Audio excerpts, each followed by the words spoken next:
show that you like. Pleasure to be with you today, man. Thank you.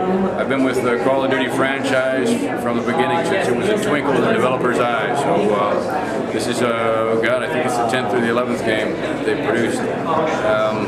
So I've worked with the studio since 2003. And through that time, we've all talked about how soldiers move, how they talk, weapons and equipment they use, the tactics they use, what it is like to call for indirect artillery fire, what it's like to operate with tanks, what kind of communication you have. You had to call for air support. So I've been, this is the last in the line of development.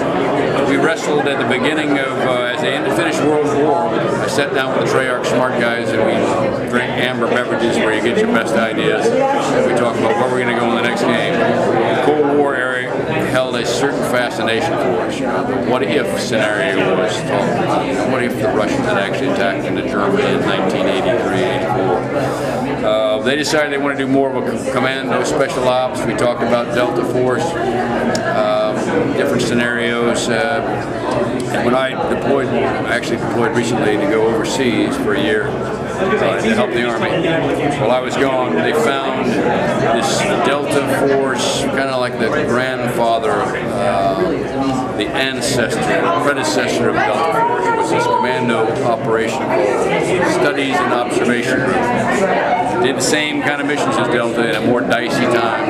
Strategic reconnaissance across boundaries that weren't supposed to be crossed, deniable missions that if some other foreign agency found out about it, the deny actually happened. The name scrubbed from the list, recently declassified. They found a guy that's in the organization. They got the book. They saw this as a perfect scenario for a video game because gamers want to have a variety of weapons. They want to have amazing scenarios, and so the setting is real, mostly in the Vietnam, Cold War era, and other places.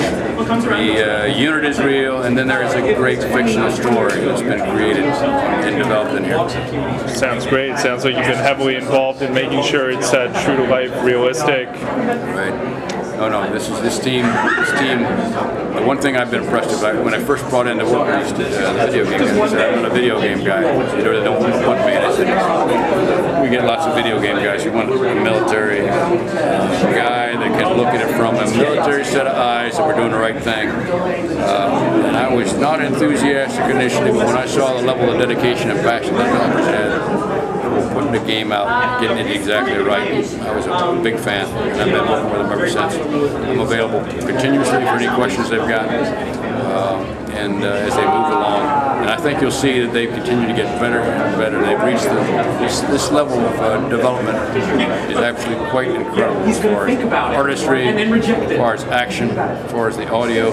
Is very impressive. And so what should people do after they master Call of Duty Black Ops? If you master this game and you finish in the veteran level, we need you. Right. There are still conflicts, your skill, your motivation, what you've shown by finishing the game at a veteran level. We will now get you into the physical. Because you do know the answer. We will combine your level mastery of the game with a little bit of grime, a little bit of dirt, border mixed realism, and it will put you in places where you can serve your country.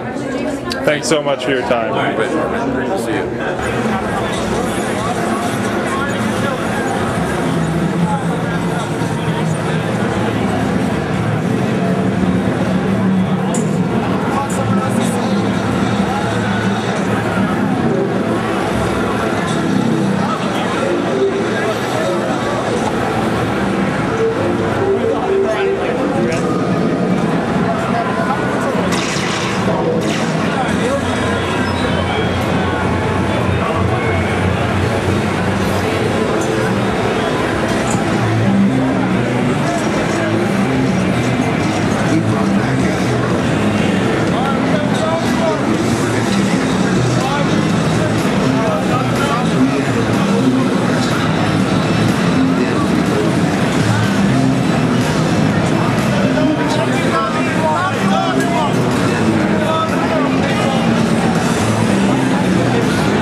Don't be a zombie hugger.